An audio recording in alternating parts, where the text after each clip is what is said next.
Trump is talking about China trade talks. This was earlier this morning.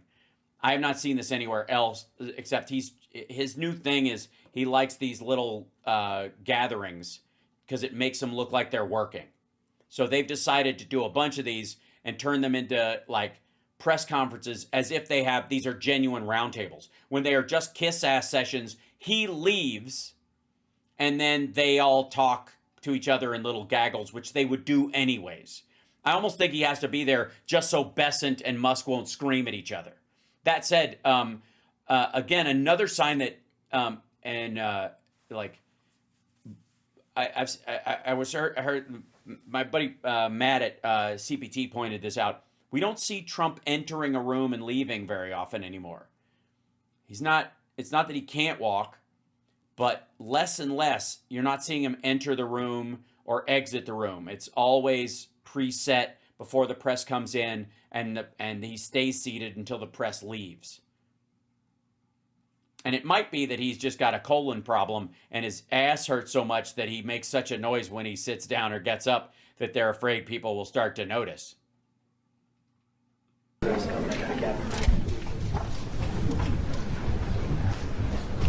See? So they bring everybody in already seated. They don't let anybody come in until then. And remember all that shit about Biden always needing cards to organize everything and notes to what he was going to talk about? And Trump never needs notes. Trump doesn't need these stupid little cards, right? Ugh. Oh, sorry. Wow. Wait, sorry. This is going to get bad, isn't it? This is going to be rough. Whew. Just, if you need, yike.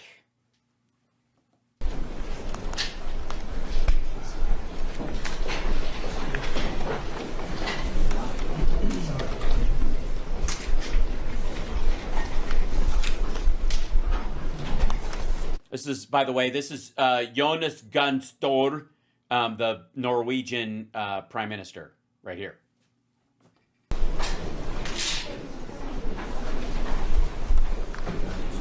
Who apparently Trump mistook for Stoltenberg earlier when they were sitting together. That he thought he was that's who it's kind of unclear because Trump was all over the place, but it seems like he thought in the middle of talking to the prime minister that Storer was Stoltenberg.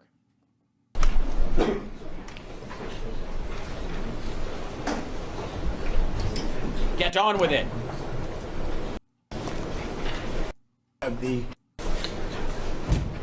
Thank you very much. It's a real honor to have the highly respected, the great Prime Minister of the Kingdom of Norway with us today, who, as you know, has been doing a fantastic job. He has. I made him the Prime Minister of Norway just on a lark, and it's just gone really well. He's doing a fantastic job for us in Norway. And truly respected throughout the world as a leader, and thank you very much for being here. We appreciate it. And we're going to be having a meeting in the Oval Office in a little while where you'll be invited back and you can ask some questions. It's also a pleasure to have my friend who did such a good job at NATO, my great friend, right? So you really did. We started off, they had no money, and they ended up having a lot of money after we said, you got to pay up. But you did a fantastic job, and thank you very much. And my great friend, Mr. Captain Johnny Whizbang. What was your name? Fuck, I know it. It's on the tip of my colon. Glad you're here. Glad we meet each other again and under these circumstances. Under these circumstances? What do you mean? The ongoing fight where Russia is trying to take over Ukraine and your divisive bullshit towards America possibly leaving NATO, fuckwad? We'll be meeting in a little while at the Oval Office, and if you have maybe one or two questions, we'll do it now. And after that, we'll go to the Oval. Mr. President, on Russia, do you still believe that Putin is serious about peace given the events overnight in Ukraine? And if that bombing doesn't end, are you considering new sanctions on Russia? So we are thinking that very strongly that they both want peace. We are thinking very strongly that they, based on what? They just bombed the Capitol last night. Why don't you just say, I'm a deluded old fart and I'm easily confused and dough-headed and pee-pee tape. What do you want me to do? Dude's got a pee-pee tape. But they have to get to the table. We're waiting a long time. They have to get them to the table, and I think we're going to get peace. We want to save 5,000 young people. I used to say 2,500. I now say 5,000. Right, because you were wrong then. It's closer to 8 or 10. We have, Mr. Prime Minister, we have about 5,000 young people a week that are dying in that ridiculous war. And, you know, I started out because We do?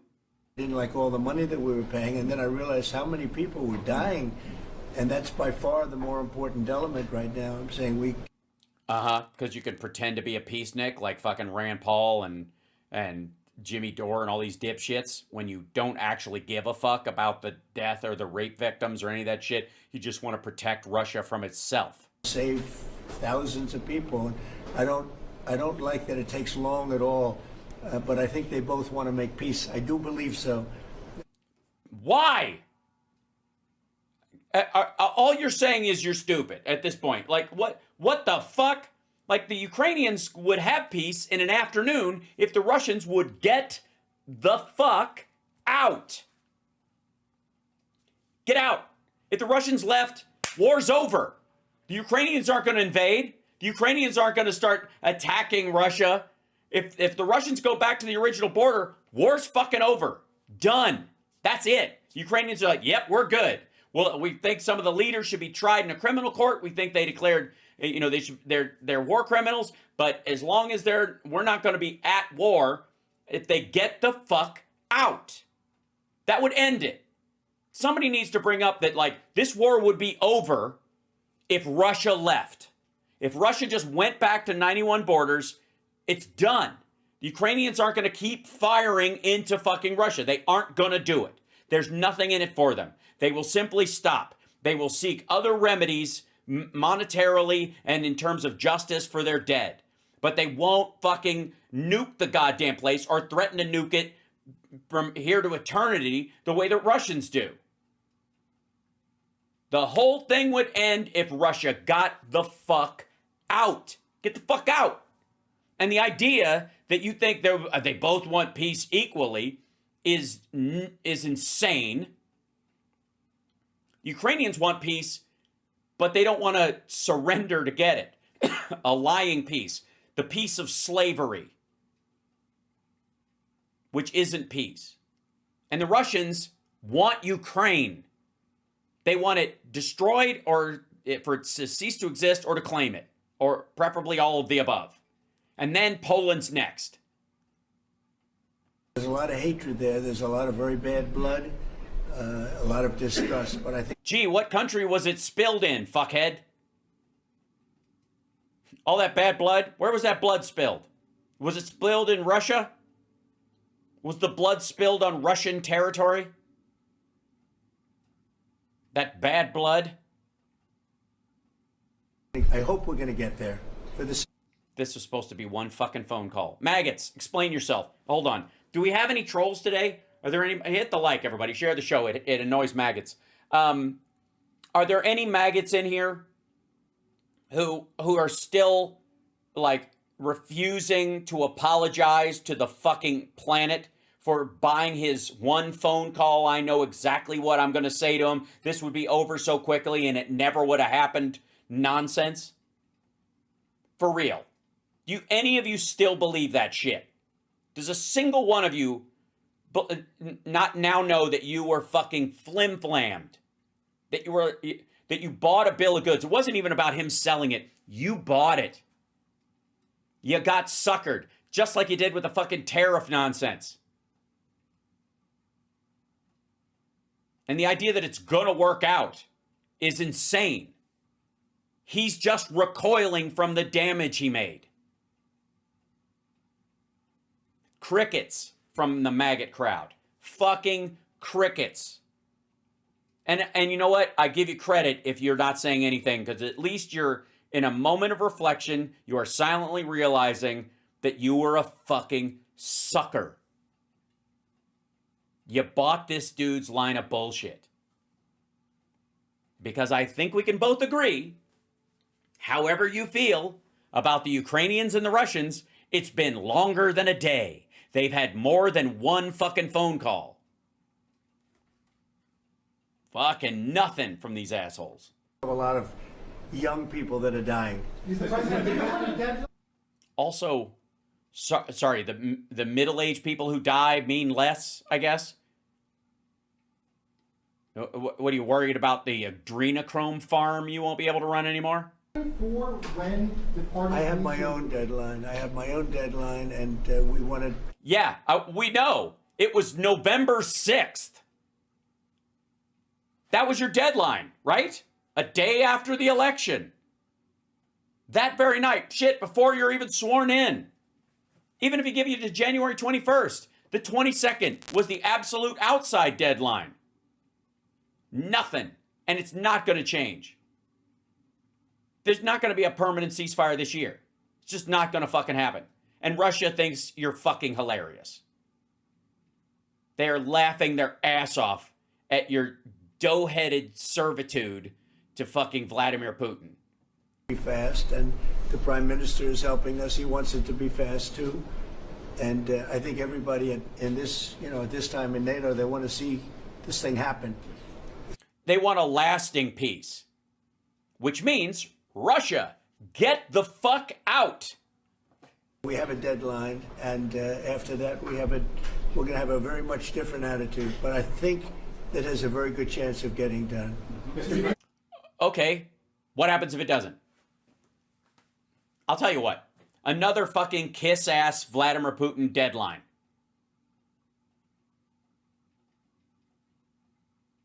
Because the Russians have no reason to give in to any of the demands, because the primary one that Witkoff just went there with was they're going to have to be able to have a military. And demilitarization was one of the primary reasons for this attack in the first place. That Ukraine cannot have a fucking functioning military. That was one of Putin's main demands. And there is no way the Ukrainians or any other country would go, okay, yeah, we'll give up our entire military for you to try again next time while this motherfucker's in your back pocket. Are you nuts? Not going to happen. And the deadline's in his head because he knows if he states it, the Russians are going to blow right past it. If he fucking said September, they'd dick around with him like into October and then still never let it happen. President, what can Norway do to prove that they're an important ally to the U.S.? What can Norway do? Just keep doing what they're doing. We have a very good relationship with Norway. Great leader, great people. I know many of the people in Norway. Yeah, you do. Yeah, you're big. More people than you know in Florida. I've got a lot of great friends there, except I don't have any friends. And it's truly it's an incredible country. So all they have to do is keep doing what they're doing, I think, is probably the best answer I can give. Yes. What are they doing? What is it? What do they... Name one thing. Speaking Norwegian? Eating preserved fish? What are you talking about? Pointed out, the former Secretary General of NATO is here, Mr. Yes. Stoltenberg. How important... Don't give him the name. He forgot it. You let him find it on his own. You can't help him out, asshole. is the NATO defense alliance, Mr. President? Is it sacrosanct from your perspective? And first, do you know what the word sacrosanct means? Well, it's a very interesting question. It's certainly very important for Europe, and I think without us it wouldn't be as nearly as powerful. And as the former Secretary General, who did a great job. Did he? What's his name? He's sitting right in front of you. The dude just said it. What's his name? What's his fucking name? Say it. What's his fucking name? What's his name? He's right there. I played when I was there a very big role in making sure that NATO is funded by the 28, at that time they had 28 countries, including us, because many of the countries weren't paid. And yeah, because they thought we were going to leave. They started upping their money because they thought you were going to back out and leave them at the whim of Russia. They didn't kick in because you suddenly gave them a sense of NATO patriotism. They're like, this motherfucker's going to leave us hanging dry. We got to double down because we're going to have to go this alone because he's in fucking Vladimir Putin's pocket. Ended up being paid, you would say, and the Secretary General was very nice about it as far as I was concerned. Other presidents went in, they made a speech and they left, and that kept going on. And, you know, in the meantime, they had no money. And the United States was paying far more than its fair share. You could say that they were paying, I actually said sometimes it looked like 100%, and it was unfair. And yeah, just because you say it looks like something doesn't mean it does. You do realize that. the two of us worked very well together, and we took care of the situation. He is such a pussy in front of people. Like when he'll talk shit about Stoltenberg and these other European leaders, and when they're sitting right across from him, he is such a fucking kiss ass. Like it's so like I prefer it. I'm glad he wilts in their presence and that he backs down. But for fuck's sake, like he is so in his interpersonal relationships, he's such a fucking wuss. Especially if he views, the prime minister of another country or president, he views them as, unless it's Zelensky, as equal to the president in the United States in scope and power because of the title. He doesn't give a shit about what you do or the responsibilities. It's the title. And it's because he's an elitist suck-up. There are some members of the country, Mr. President. Yeah, please, go ahead. The Norwegian statistics are showing that the U.S. actually has a trade surplus with Norway. Are you going to be... Uh-oh. Did you see that reaction? Uh-oh.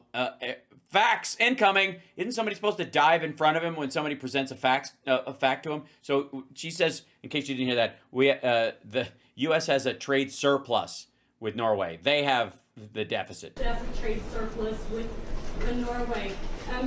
Are you going to be looking into that and see which of the countries are actually in a trade surplus? Yeah, well, with the United States, almost everybody has a surplus.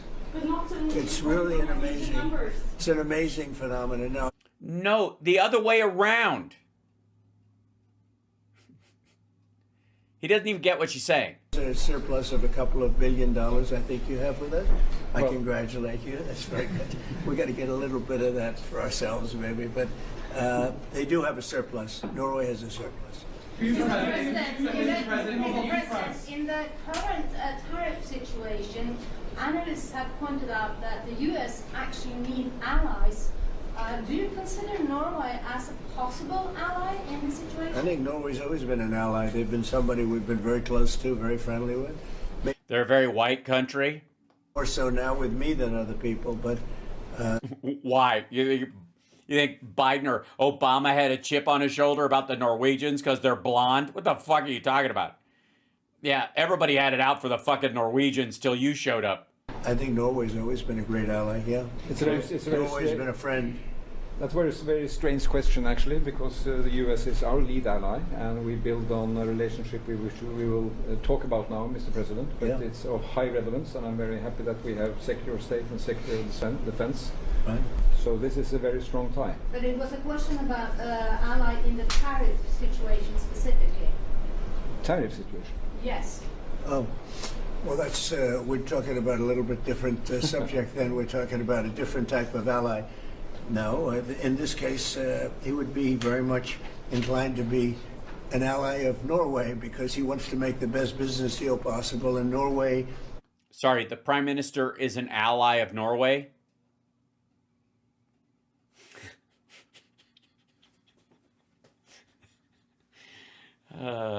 God. At this point, Which word didn't you understand? I'm very like I don't even know if maybe it's the accents in the room that's throwing him or the English words that are being used. the Norwegians are great business people. They're great traders. They're great, very smart nation, very well-managed nation. has been for a long time, and in particular now with this leadership. But In particular now. Simmer. we'll be talking about trade and other things, and I think we're going to come to a conclusion very quickly. Mr. President, Gibberish. Just absolute blather. Let's see. I think, what's the proper... It's not Irish. It's not English. How are you? Fair, the punishment kind is for the horses, you know. It's just, well, it's just pikey. Mr. Prime Minister, I was wondering whether you think that Donald Trump, for his effort in Ukraine and otherwise, deserves to be nominated for a Nobel Peace Prize.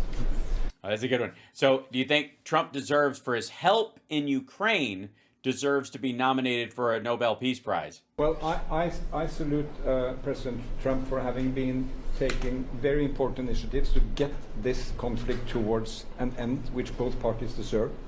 We need to have a ceasefire, save lives, move towards something which is more secure for Europe, for the people concerned. And on that we work together. And I look forward to go into some details, because we are at a critical moment. On that price, that is a committee taking care of that, which is completely working on its own terms, and I cannot comment on that. Mr. President. But thank you very much for that question. I like that question. Yeah, please. What an asshole. Can you clarify with whom the U.S. is speaking with China? They're saying it's fake news that trade talks are happening. Well, they had a meeting this morning, so I can't tell you. It doesn't matter who they is. Yeah, it kind of does. Because if it ain't China, apparently, according to China. We may reveal it later, but... Yeah, if I can pronounce the name, which I probably can't because it doesn't exist. Meetings this morning, and we've been meeting with China. And so I think you have, Jeff, as usual, I think you have your reporting wrong. Thank you very much. We'll see you. We'll see you inside. Thanks. China said it's not happening. China called it fake news. And again, he doesn't understand who's saying what. Which word didn't you understand? It's it's fucking bizarre. And again, this might just be covered. I mean, this might be, the Reagan walking to the fucking helicopter pretending he can't hear. But more judging from his statement about the surplus that the U.S. has with Norway, not that Norway has with the U.S., his confusion seemingly about that question or how it was phrased, and his answer to it where he just believes that everybody has a surplus with the United States, which we should, because we're the biggest buyer in the world and we have the most money and we're the richest country in the world. So, of course, we're going to buy more from other countries than they buy from us. If they have a smaller economy, it's just fucking weird. The goal should be that. If it was parity, it would mean we weren't doing as well. I don't know why he can't grasp that, other than the fact that he's stupid, I guess would be the primary thing.